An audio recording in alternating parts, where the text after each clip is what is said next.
exploring the twists and turns of time and space at the scale of the universe.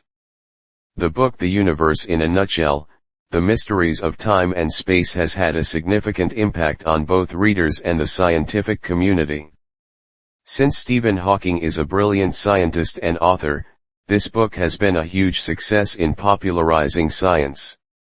It explains complex theories of physics and cosmology to lay readers in easy-to-understand language and diagrams, prompting more people to become interested in these topics. The book covers theories and possibilities about time travel. Hawking explains to readers how time is interconnected with space and whether there is a way to travel through time, go back in time or explore the future. This topic always sparks curiosity because all of us have fantasized about the possibility of being able to travel through time. The book details concepts such as the formation, nature, and event horizon of black holes. Through fascinating descriptions, Hawking gives readers an insight into black holes, the most mysterious existence in the universe, and their powerful effects on the bending of space-time and gravity. The book discusses the concept of the multiverse, which is the existence of many parallel universes, each of which may have a different history and events. This theory raises curiosity about whether the universe in which we exist is the only one, and what kind of stories might have happened in other universes. The book introduces string theory, a theory that describes elementary particles. In vivid terms, Hawking describes how tiny strings vibrate and make up matter, and how this theory contributes to our understanding of the makeup of the universe. We will describe it in detail below. 1. Relativity, curved spacetime and gravitational waves. First of all, the theory of relativity is a theory proposed by the scientist Albert Einstein. If you were sitting on a speeding train, you would think that time passes very slowly. Right now, if you were sitting in a super-fast spaceship, time would actually slow down, and that's the marvelous thing about relativity. It's like time goes a little differently in different places and at different speeds. Now, we're going to talk about curved spacetime and gravitational waves. When we talk about curved spacetime, imagine a thin elastic net. This net represents the structure of spacetime, like a thin piece of gauze. Now, imagine a massive object, say a star, placing a heavy object on this net. This heavy object would create a depression in the web, like a large pit. This pit then represents the gravitational force created by the heavy object in space-time. Now, let's imagine a small sphere, like a small toy ball. When we place this ball on the edge of the pit, it will roll toward the center of the pit. Why? Because this ball will be attracted by the gravitational pull of the pit, just as you would be attracted by gravity if you were standing on a slope. This ball will roll along the curved path of the pit, just like it would roll down a hill. Now, let's put this ball in the center of the pit. Will the ball stop there? No. The ball will continue to roll along the path of the pit until it reaches the bottom of the pit. This is because the ball is subject to the strong gravitational pull of the center of the pit, just as we would slide down a steep hill if we were standing on it. The rolling path of this little toy ball is the bending effect of space-time. The gravitational force of a heavy object in space-time causes space-time to bend, like creating a depression in an elastic web.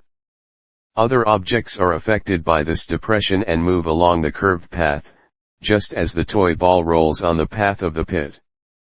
This concept of curved space-time explains why planets revolve around stars, the moon revolves around the Earth, and even why light is bent by gravity. Just as placing a heavy object on an elastic net bends the net, the gravitational force from the heavy object bends space-time.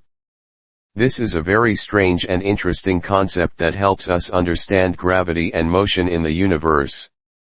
When we talk about gravitational waves, imagine something like a water wave, but instead of traveling through water, it travels through space-time.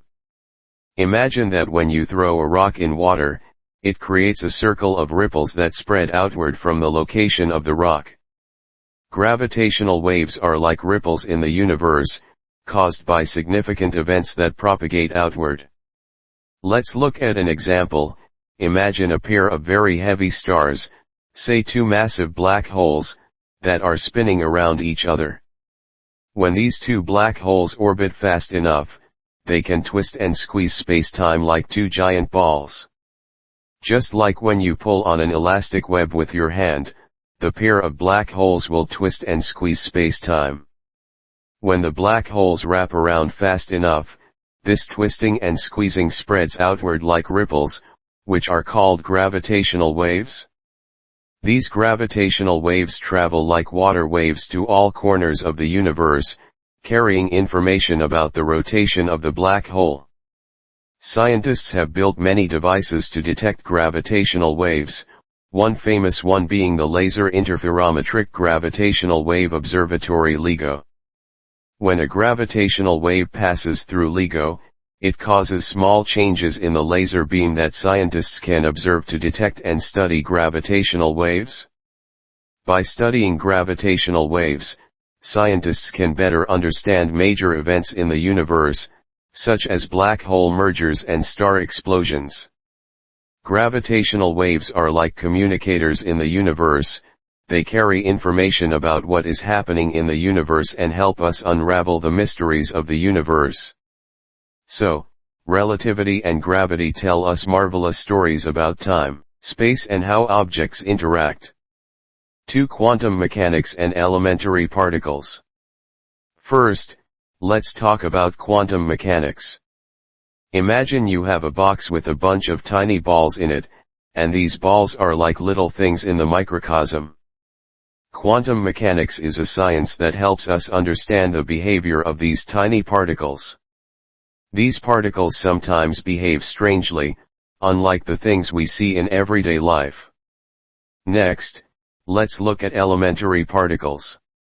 Imagine your candy box with lots of different colors and shapes of candy, each one unique. Elementary particles are as diverse as the candy of the universe, and they make up everything around us. Some are like the candy crumbs on a cake, and some are like the building blocks of the universe. Now, let's talk about wave-particle duality. Imagine you're at the beach and you see waves coming in constantly. Sometimes we see tiny particles as fluctuating, just like the waves. But when we want to know exactly where these particles are, they turn back into dots like little balls.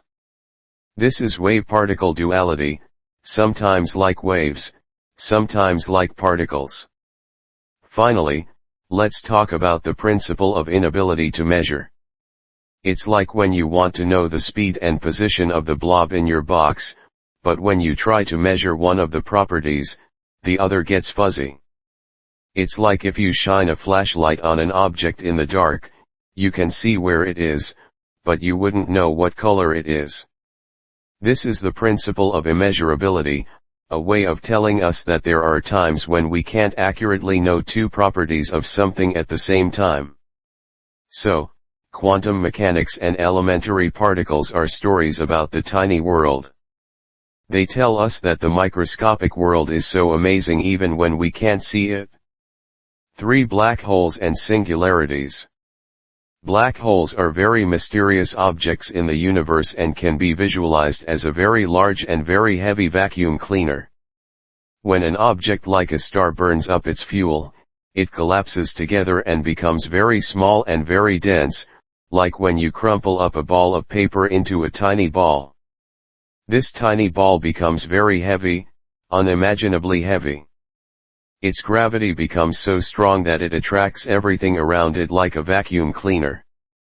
If you get close to a black hole, it's like you've fallen into a giant sewer, and you'll be so attracted to the black hole's gravity that you won't be able to escape. A black hole is very special because it has a boundary called the event horizon. You can think of the event horizon as the surface of a black hole, like a giant circle. Once you cross it, you can't escape the gravitational pull of the black hole, just as if you were sucked into a sewer by a giant whirlpool. The inside of a black hole is so mysterious that we can't observe it directly.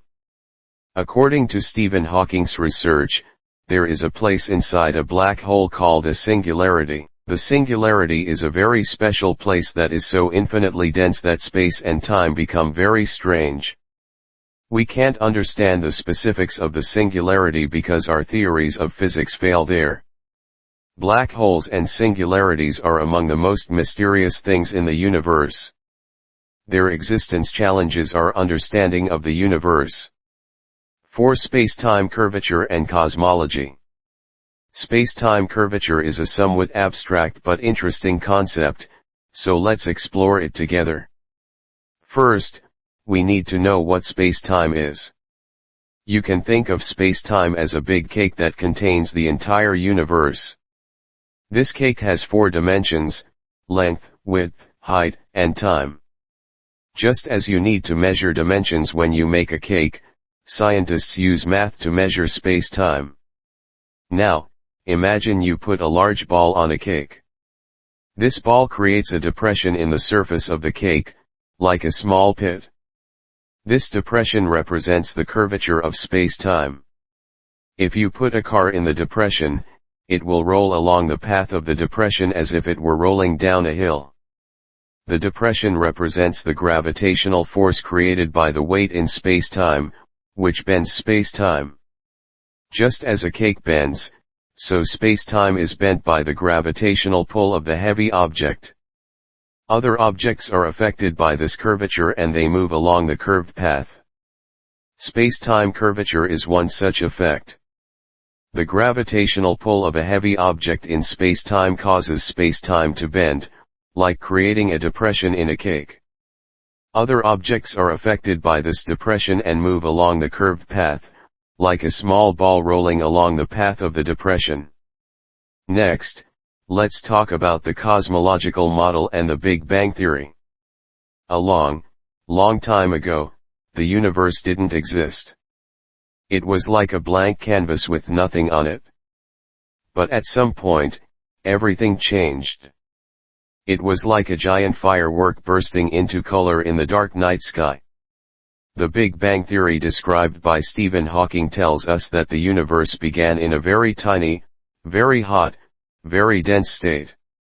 At that time, the universe was filled with an immense amount of energy, like a gunpowder packet full of fireworks. When this gunpowder packet exploded, all the energy was released, like fireworks blooming in the air. This explosion that occurred in the universe is called the Big Bang. This huge explosion caused everything in the universe to start spreading out, like sparks flying in all directions when a firework goes off. As the universe spread out, the matter and energy began to become thinner, like the gas in a balloon getting thinner and thinner. But the matter and energy do not disappear, they just become more dispersed. The matter and energy in the universe is also dispersed everywhere, forming stars, planets, galaxies and everything around us. So, the Big Bang theory tells us that the universe started out in a very small, very hot, very dense state, and then went through a huge explosion that spread matter and energy outward. Over time, the universe became bigger and sparser, eventually forming the universe we see. Now, we're going to talk about dark energy and dark matter. Imagine you look up at the stars at night. Although the stars you see are very bright, there are actually a lot of things in the universe that you can't see. Just like there are some mysterious sprites in the universe called dark energy and dark matter, they are invisible but their existence makes the universe run more smoothly. 5. String theory and multiverse. String theory is a theory of physics that tries to explain the most basic building blocks of the universe. It tells us that all matter is made up of tiny, elongated strings, like those used in playing the piano. Imagine that you are playing a small guitar and the strings of the guitar are vibrating. These strings can produce different pitches and sounds, depending on how they vibrate. In string theory, the tiny strings in the universe also vibrate in a variety of different ways, creating different particles and forces. Different ways of vibrating strings correspond to different particles. Just as the strings of a guitar vibrate to create different notes, the strings in string theory vibrate to create different particles, such as electrons, quarks, and photons. String theory tells us that these strings don't just vibrate in the 3 dimensions we can see, they vibrate in a higher dimension. This extra dimension cannot be perceived directly by us, just as we cannot see the 4th or 5th dimension. This extra dimension gives string theory many interesting properties. For example, string theory can explain why different particles have different masses and charges because they vibrate differently. Also, string theory provides us with a unified way of describing forces, combining gravity and quantum mechanics. In traditional physics, gravity and quantum mechanics are 2 separate theories, while string theory attempts to unify them to create a more complete theory. Multiverse theory is a theory about the structure of the universe that tells us that there may be not just one universe, but an infinite number of universes, each with different physical laws and properties. Imagine that you are standing on an infinite grassland with an endless sea in front of you. You can see the far side of the sea, but beyond the line of sight, you cannot know where the sea ends. It's as if you are the only one in this meadow, but countless other meadows exist in the infinite sea. The multiverse theory tells us that the universe we live in is just one of many universes called ours. Each universe may have different physical laws, different particle compositions and different spatial structures. Let's take an example to illustrate the concept of the multiverse. Imagine that you are sitting in front of a television set that is playing different channels. On each channel there are different programs, different actors, and different episodes. Each channel represents a universe, and the TV screen you are looking at is the universe we live in. When you switch channels, you enter a whole new world. This world may have different laws and realities, and there may be completely different people and things. Each channel represents a separate universe, and the TV screen you see is just one of them. Similarly, the multiverse theory suggests that the universe we live in is just one part of a multidimensional space, while other universes exist in different dimensions of space. Each universe may have different laws of physics, different particles, and different cosmic structures. This means that in other universes, there may be completely different physical laws and even life forms and civilizations that are very different from our universe. The multiverse theory provides a perspective that explains the mysteries of the universe, and it tells us that the diversity and complexity of the universe may be far beyond our imagination. Each universe is unique, with its own distinctive characteristics and laws. 6. Time travel. Time travel refers to moving forward or backward in the dimension of time in order to make observations or intervene in events at different points in time. Stephen Hawking has proposed a number of theories and possibilities regarding time travel. Imagine that you are standing on a straight road which represents the passage of time. Where you are represents the present moment, while the front of the road represents the future and the back of the road represents the past. Hawking believes that time travel may involve the concepts of curvature and warping space-time. Similar to bending or folding a flat piece of paper in order to make the distance between 2 different points shorter, time travel may utilize gravitational or other physical effects to distort space-time in order to move through time. An example to illustrate the concept of time travel. Imagine that you are standing on a large elastic rubber membrane that represents space-time. When you place a weight on the film, it creates a depression, much like the effect of gravity in space-time. Now, you place a small ball on the film, representing yourself. Because of the depression, the ball will roll along a curve, moving toward the center of the depression. This rolling process is analogous to the passage of time. If you can somehow change the shape of the film so that the position of the depression changes, then the ball will roll along with the new depression, moving quickly from one moment to another. This would be like achieving a jump or movement in time, enabling time travel. However, Hawking also points out that time travel may involve some difficult physics problems and limitations. For example, it remains a matter of debate whether time travel violates the principle of causality, i.e., whether the sequence of events and causality would be broken. In addition, time travel may also need to overcome some technical difficulties, such as energy requirements and controlling the precision of time travel. That's all for this issue. Thanks for watching.